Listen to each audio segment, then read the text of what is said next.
c'était bien la peine de venir à la toute pointe de l'Occident pour se retrouver devant le ciel enfoncé dans la bourre des nuages. On ne voit rien, le paysage est tout de travers, on traverse des pans de moucherons près d'abreuvoirs métalliques, les arbres sont penchés n'importe comment, les plages sont toutes grises, il y a encore des poteaux téléphoniques, les sentiers n'arrêtent pas de monter et de descendre, je sens que je vais piquer ma crise.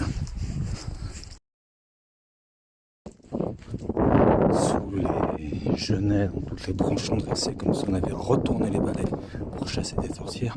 Il y a des vieux poteaux téléphoniques et leurs fils qui vont un peu dans un sens, dans l'autre. On ne sait pas trop, ils s'arrêtent même à certains endroits.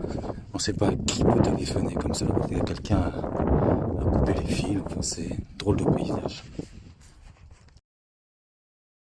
On voit au loin le sillage comme si un bateau était passé et sud-ouestant a traversé depuis au moins 2 heures. On ne comprend rien pourquoi il y a ce sillage qui reste là, qui persiste. Puis autour, tout est gris, tout est marronasse, on entend juste la mer, il n'y a pas de soleil. En bas, c'est plutôt une couleur très foncée. Obligé de manger du lard, de boire du café sur un muret. En dessous, il n'y a que de la gadoue. Les choux sentent vraiment trop fort en revenant. C'est même pas la peine de penser qu'on voit la mer, c'est complètement mélangé, c'est assez étrange. Et les choux sont toujours aussi abominablement forts.